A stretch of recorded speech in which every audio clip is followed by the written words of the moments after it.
We're here this afternoon with Meg McCarthy, the Senior Vice President of Innovation, Technology, and Service Operations for Aetna.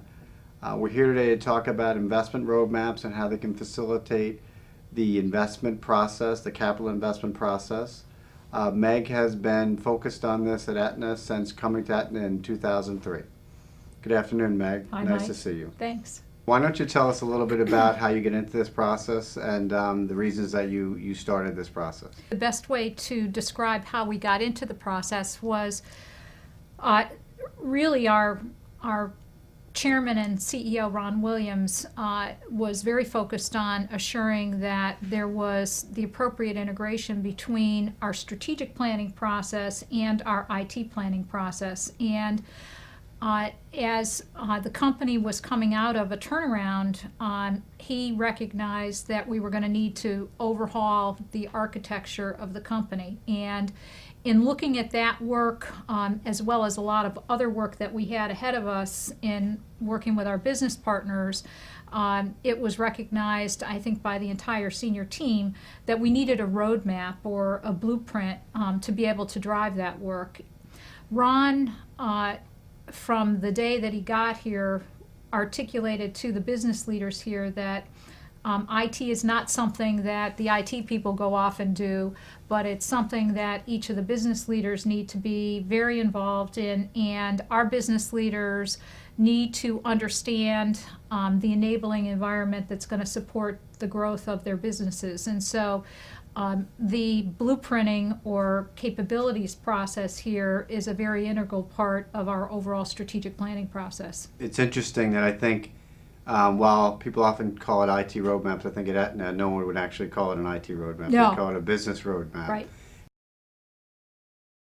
How have you gotten the business to play along and actually participate in this process, I mean, given the intensity of the activity? Yeah, it's interesting.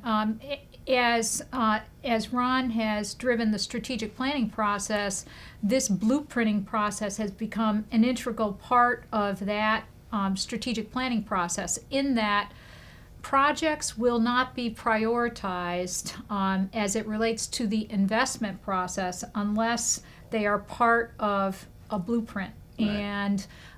And you know, the blueprints are reviewed by our strategic or our IT steering committee, and so we are looking ahead at what those priorities are going to be, and it's those priorities that get the investment dollars each year. In our world here, you know, Ron and Mark and the rest of the executive team view the ownership responsibility of the projects that get done here as a business responsibility. We're responsible in IT for delivering the resources to build new code and to implement the systems.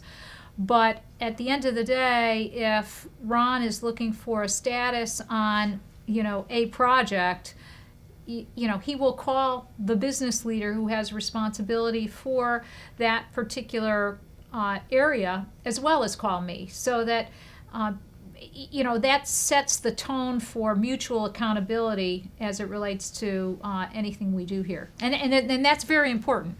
How do you set those priorities? Imagine that's a fairly hotly debated topic.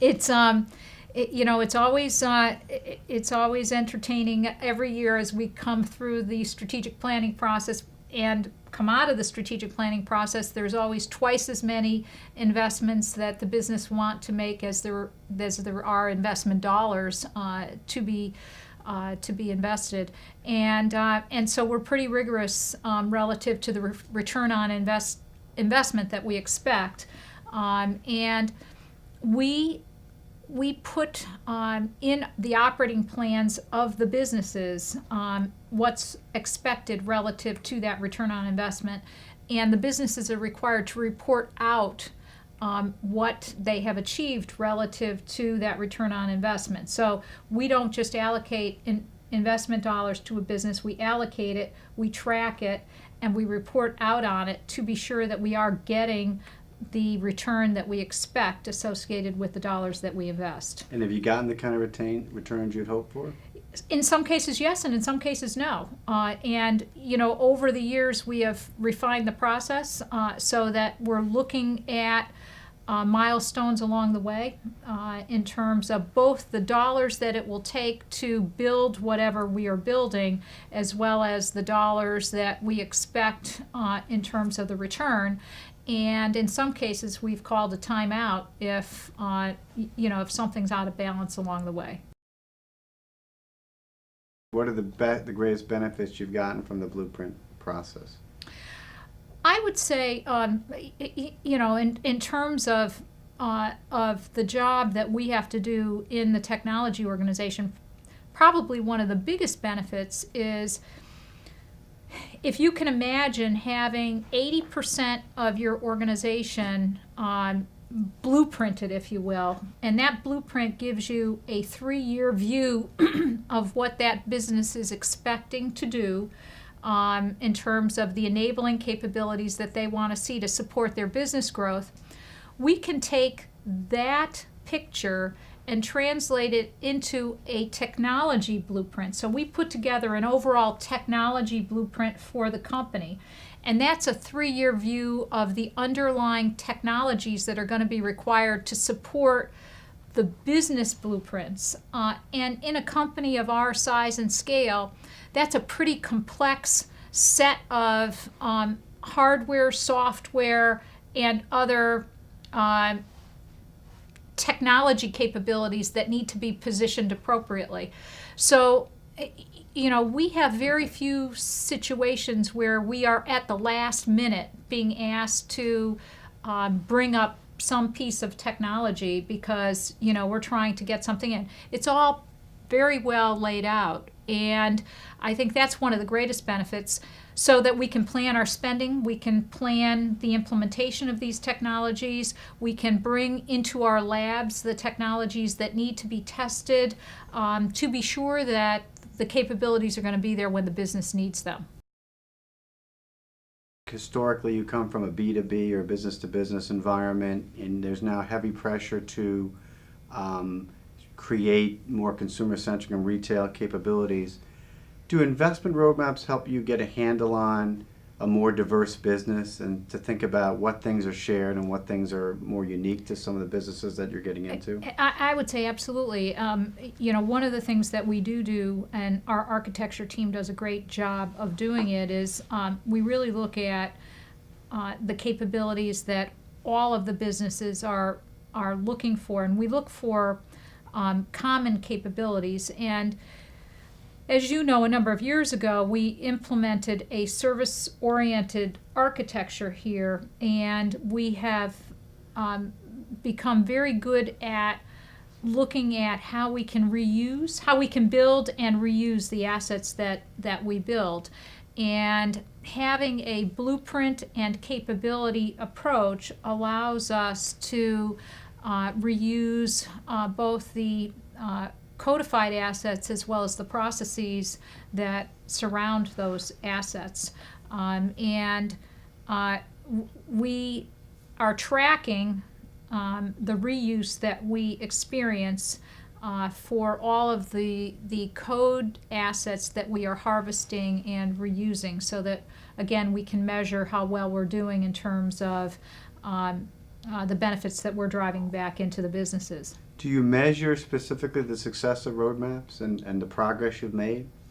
Absolutely. We track where the businesses are. Each year, as we go through our strategic planning process, one of the inputs into that process is the business's roadmap.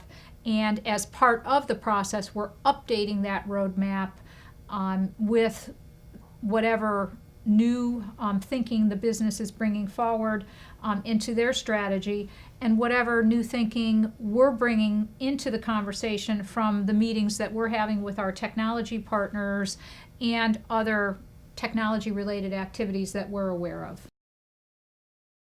You've talked about investment portfolio targets, you've talked about roadmaps that you develop both at a business and technology level, as well as things like service-oriented architecture assets, as well as a refresh process. I mean, that's a great deal of work and investment on the part of Aetna. Who does all this work? We have mutual accountability here. We have a very rigorous governance process, and it starts at the top. We have an IT steering committee that Ron chairs. I facilitate. Our entire executive committee sits on that IT steering committee, as well as a few of the key business leaders that are responsible for the operating businesses. And the IT steering committee is responsible for the investment decisions that are made and for decisions associated with the blueprints and roadmaps that we focus on each year. And those, again, are tied directly to the strategic plan and the work that we want to accomplish over the next planning period. That then is driven down into the organization through our management processes. So the governance that we have around the portfolio of work that we do week in and week out, year in and year out, is managed by myself and our IT team in conjunction with our business leaders. And every project has a business owner and an IT owner. And, we track the status of everything that's done, scope, schedule, cost, as well as the work that we're doing to continue to maintain the integrity of and advance the architecture. So we've got a pretty robust governance process managed both by the business and IT, and we keep refining that year in and year out.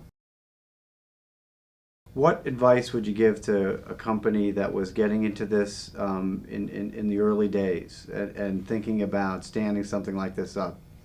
I think that unless there is wholehearted support from the business leaders, starting at the top, that you will not be successful in this endeavor. If there isn't, it will always be viewed as something that IT does. I think having that mutual accountability, having that partnership with the business is so critical to doing this the right way. And is there anything that you would look back and say, we do this differently? One of the things that we really pride ourselves in is being a culture of continuous improvement.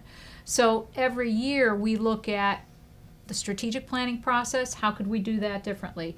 We look at the IT support that is provided to the strategic planning process. How could we do that differently? We look at our governance process to see what things we can improve on each year. So all of those things are part of a culture of continuous improvement, and we make mistakes every day here.